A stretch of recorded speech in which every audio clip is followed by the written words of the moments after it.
To love is to burn, to be on fire. Jane Austen. So, people that walked in on their spouse cheating, how was your reaction? I actually have two stories. One from a long time ago. I had barely turned 20. My first real girlfriend. We're going to a cookout at a friend's house. Just a couple of us going. I get there and sit down, her car is there, so I look for her out at the back. Nope, she's not there. She's right in the living room and he's right behind her. My first reaction is to throw the nearest object at them, yell crap at them and just leave. It was just a TV remote or something, but when it left my hand, it stirred up a lot of crap. It hit him in the back and left a bruise. They teamed up to tell all my friends that she dumped me a day or two before and I was being a creepy stalker coming to get revenge on them. I had no friends after that. Faced all that and the fallout alone. It was a nightmare and horrible couple of years. Almost 10 years later, I walk in on the girl who was this close to being my fiancée, on her knees blowing her friend. I just said hope you two are having fun and left. Of course they made up an elaborate story as to why I'm no longer in either of their lives, but at least I have friends around now to cheer me up. The side effect is that I've got a couple of different circles of friends that don't even necessarily know about the others, because all it takes is one charismatic prick to unite everyone you've ever liked against you and basically destroy your life. Second story. Somehow related. I walked in on my fiancée being sexually assaulted. We were at a Halloween party and she got a little wasted. Mind you, everyone there were friends, pretty damn close friends too. Everyone at this party was actually invited to our wedding. So my fiancé disappears upstairs with the woman who owns the house and I think no big deal, my girl gets tired when she drinks, she's probably going to lay down to take a rest. I assume the woman who owned the house, a very old friend of my fiancé's, was going to lay down with her since they both have a history of doing this. Fast forward 45 minutes and the owner is back downstairs at the party but my fiancé was not with her. The owner told me she was asleep in the spare bedroom and she had closed the door and left her up there about 10 minutes ago. But something didn't seem right, so I went up to find her. The door wasn't closed, in fact it was wide open. And one of our friends, the husband of her best friend to be exact, was in the bed with my fiancée. Her dress was on floor and he had his fingers inside of her undergarment. I hate to admit it, but I assumed the worst for a split second. Just a second, but I despise myself for it. I assumed she was encouraging it, but then I realized she was crying and he had tied one of her arms to the bed frame. Not only that, but she's a petite girl and he had most of his bulk on her holding her down. I hauled him off of her, broke his nose, and gave him a concussion before someone else from the party pulled me off of him after the three of our combined screaming brought people running. He attempted to sue me for assault. She pressed sexual assault charges. It hasn't been easy the past couple of months. Her best friend, the guy's wife, sided with her husband and cut all contact with my fiancé. She was also my fiancé's maid of honor, so she obviously kicked her out of the wedding party. My girlfriend's roommate let me in, looking confused. She said, "I thought you were here already?" Then I heard noises coming from her room. I got really pissed off and stormed in ready to beat the crap out of him, but when I kicked the door in, the guy jumped off of her, and I swear his fully erect D couldn't have been bigger than a Sharpie. It stopped me dead in my tracks. So I started laughing, softly at first, then harder, until I was cackling like a damn hyena. I was doubled over, pointing at this guy's D and laughing, and yelling at her, through hysterics, "Seriously? Seriously?" I grabbed my phone charger I had come back for, took one last look at them, then started laughing again as I left. My now ex-girlfriend runs out in a towel, saying let me explain and all that stuff. I have no idea how my brain connected this, but I look at her, continue laughing and yell, "I've smoked cigarettes bigger than that," and open the door and walk out. Of course, as soon as I got back to my car my reaction went from uncontrollable laughter to sobbing and screaming, but I got the satisfaction of not letting her see it. There are two great PS to the story though. First, her roommate called me a few days later saying she had a fight with my ex for cheating on me. 2 days later, while the ex was at work, I screwed her roommate in her bed. Second, many years later, word reaches me that my ex was marrying this guy and their wedding was forthcoming. I order a Grow Your Own D Bachelorette novelty toy on Amazon and have it sent as a wedding gift from a made-up name to her mother's house. No word on if they got it. Edit. Well, crap. Now this story has a third awesome PS. Cause this whole thing got my ass gilded. Thanks, stranger. Married for about 5 years, walked in on my wife and a coworker on the kitchen floor. All three of us worked together, just to be clear, which I'll get to later. She worked graves and I worked days at the time, and Saturday morning was a time when many of our coworkers would hit the bar that happened to be behind our house. I remember seeing someone else's car in the driveway and assumed someone, likely a female, had crashed to avoid drunk driving. I remember opening the door super quietly, to not wake anyone, and experienced something I was not prepared for. The first thing I heard was a rapid squishing sound accompanied by the moaning of my wife. I see them clear as day on the kitchen floor. I am not noticed until I close the door and greet them with a friendly, "What the actual heck?" It's difficult to even begin to explain what that does to you. I realize it's unfortunately not all that uncommon to experience cheating, but to walk in on it, especially when you are married, is a life-changing experience. I did not react the way I would have imagined I would. I simply felt nothing. My actions became autonomous, told the fellow to get out now repeatedly as he insisted on apologizing and asked me to hit him. After several warnings, I threatened to get my gun as I felt as if that was what you were expected to do. Eventually he left only after my wife told him to leave. I calmly went to the bedroom to remove my suit and get into something more comfortable as my wife remained in the kitchen, still laying on her back, covering her face. I left and immediately drove to a nearby apartment complex and called my boss, who is a good friend. As I was leaving, I saw the other guy in my driveway, but I didn't care. I just wanted to get away. After telling my boss/friend everything, I began the application process for an apartment, not even 2 hours after discovering the two. Because of the nature of the incident, since my wife was the boss of the guy she was cheating with, there had to be an investigation. I didn't intend for there to be an investigation. I just wanted someone to talk to. Less than 24 hours later, because some people on the committee can't keep their mouths shut, every single person I knew found out. It was a horrific experience that I am fairly certain has scarred me, yet strengthened me for life. 0/10 would not recommend. Edit. Per request, I will finish the story. I hope that it's worth the read and I can make a difference in someone's life at some point, or give everyone something to reflect on. I made the mistake of giving her a second chance about 2 months later. It lasted about a month before we separated and I filed for divorce. Don't ever give someone who cheated a second chance in a monogamous relationship, ever. Cheating occurs when one's selfish desires exceed their compassion and respect for their partner, period. You owe it to yourself to cut them out of your life like a cancer. Even if they become a better person afterwards, it simply should never be worth it for you. The emotional turmoil is surreal. For a while I would break down crying anytime I saw the color orange. She was wearing orange panties when I caught her. I chose to welcome the single life and to numb the pain with a large amount of booze. Time is a beautiful thing. Eventually I came to my senses and stopped drinking and started to progress to a constructive life. I did the classic stuff. I hit the gym, became the strongest I have ever been in my life to coincide with the strength I wanted to develop mentally and emotionally, resumed college and got a new job. It's been a few years, but I like the direction I am going.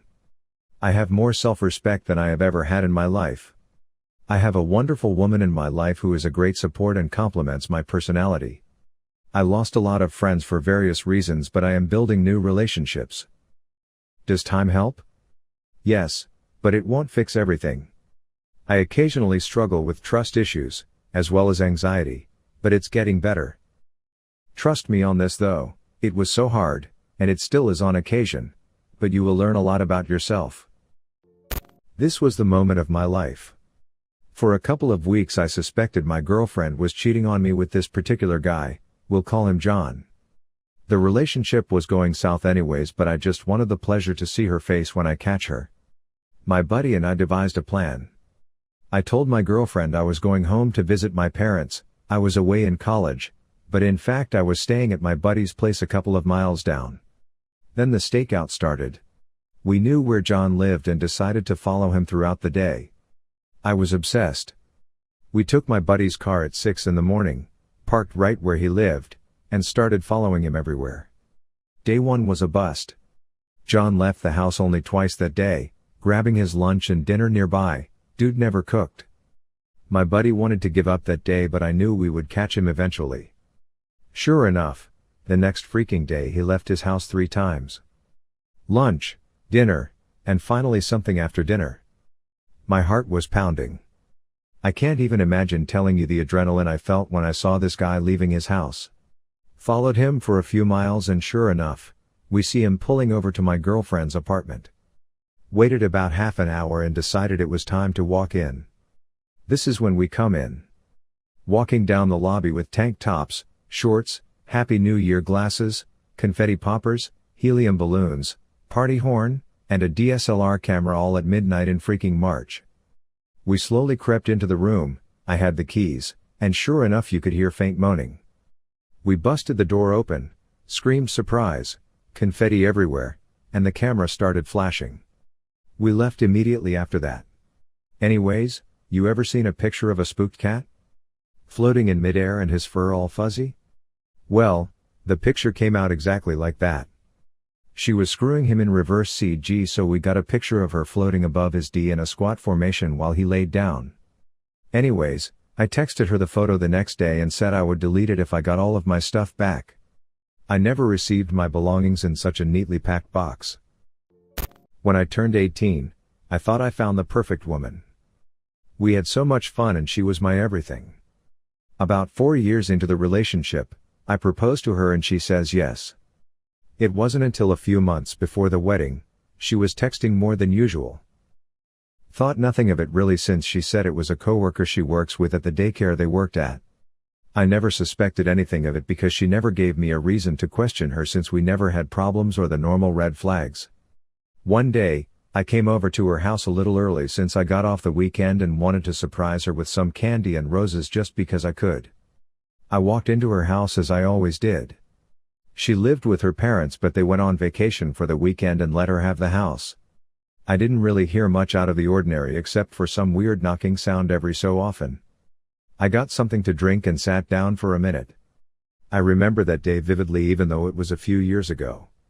It was really hot outside, like you could hardly breathe outside hot. I had a Sprite and I remember even how much I spent on flowers and candy. It's odd how we can remember the worst of days perfectly. So after I sat there and heard the knocking for about 5 minutes while enjoying my Sprite, I started to wonder what she was doing. I figured she was trying to put her new TV stand and shelf together because we had previous plans to do so but didn't know why she would start without me. So I grabbed the flowers and candy and headed towards her room. As I got closer to the room, I knew something was off because I could hear a guy saying something and her moaning. I was hoping so badly that I was wrong. I was praying I was somehow wrong. My mind wanted to believe that maybe she was watching adult content, but the knocking against the wall made more sense now.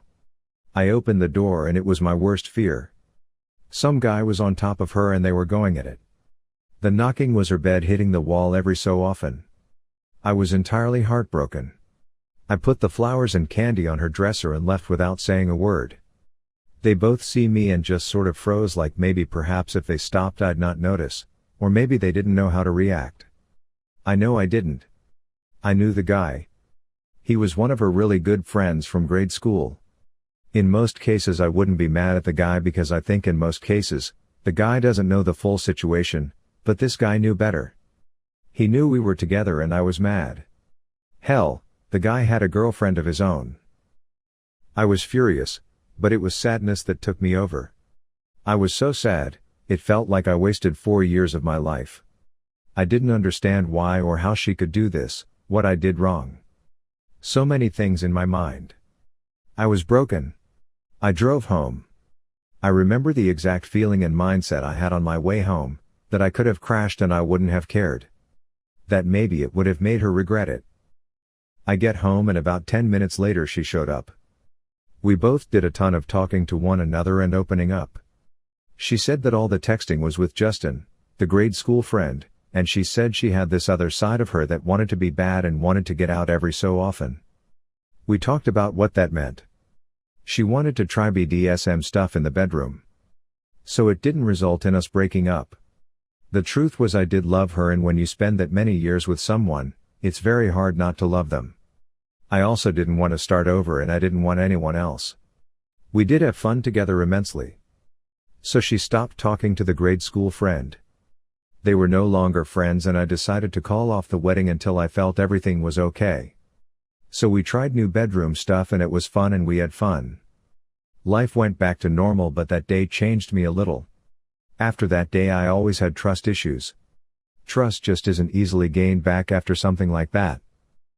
Over time, she earned my trust back and we moved in together into an apartment. I never truly forgot that day. The scene was embedded in my mind, but I trusted her. So we moved in and everything seemed okay. This was 2 years later by the time everything was back on track. We even had counseling for her because of this other side she had. Everything felt calm and we enjoyed living together until she started getting texts again, even more than before. It was a red flag this time because of the last time. I let it go for a while. I did question her and she said it was her friends. I let it go because I didn't want to be that guy. I felt bad for suspecting her again, but also bad because I was so nervous. All the thoughts running through my head were absolutely horrible. One day she left her phone at the apartment when she went to work and I went through it. I must say I felt disgusted, horrible and like the worst boyfriend as I turned on her phone, until I found all the texts. She was messaging all sorts of other guys online on stuff like Kik and Skype and even some local from Facebook and meeting them. Here is some sound advice, guys. If you find this sort of stuff on your girl's phone, do not look at the pictures as that is what will break you the most. I looked at the pictures. She sent some very explicit pictures to all sorts of guys and she also had pictures and videos of her with some guys. It absolutely broke me.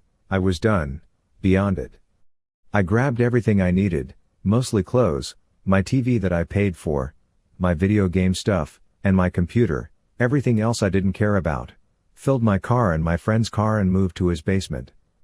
On the way out, I wrote a note explaining what I found and explaining that I was done and I didn't want any contact with her ever again. She texted me countless times that night about how it wasn't her. That it was her other side. She tried to spin it around that way again, but this time I was so done. I wasted almost 8 years of my life and I felt done. I lost my job and I lost all will to really do anything but sleep. It was a dark time in my life. If it wasn't for my friend being there to force me to eat sometimes and be there for me, I probably wouldn't have got through it. I ended up blocking her on Facebook and changing my number. It was so difficult to separate my life from her. We had routines and a life together and I really didn't know how to be without her. I didn't know how to sleep without her in my arms, or how to eat without her helping me cook dinner, or even be in the car without her singing along to songs and acting stupid with me. Our lives went from being embedded to being separate in a second's time. I lost myself for a long time. My friend urged me to go out and meet new women, but with my trust issues, I didn't click with anyone. My ex managed to destroy something in me, I don't know what exactly it is. Sort of a trust thing and just a worry that any relationship I would have would end like that. I gave up for a while until this woman found me online. I had a website where I was writing a book online. I wrote it in chapters and posted each one online like an episodic style. This woman was a huge fan and we noticed we had a huge number of the same interests. She loved writing just as much as I do. We write together now, and she has a passion for art. We share our new art with each other all the time and give each other honest critiques. We are always brutally honest with each other and I love that. It's been 3 years of constant Skyping, playing games on PlayStation 3 with each other, and we write to each other every single day. We have fallen in love with each other. We literally talk from the moment our day starts to when we sleep and it's amazing. The only thing we are trying to change is moving to where she is. She lives in the UK and I live in the States. The only real strain is the 5-hour time difference. Right now I have been saving up slowly. I've done my research, gotten a passport, a plane ticket, and at some point the proper visas to work there. So I have made the decision to move to the UK. It's just a matter of time before it happens. The money will take time to save up, but our love grows every single day regardless of the distance. We make it work. I know this will probably be buried or will not be read all the way through because it's super long, sorry, but I just want anyone going through this to know that it gets better and you'll find someone. Don't give up. Keep your head up even when you don't want to. I still have moments where I'm affected by what's happened. I still have trust issues sometimes thanks to it all, but it was an experience that has made me stronger. So always keep pushing forward.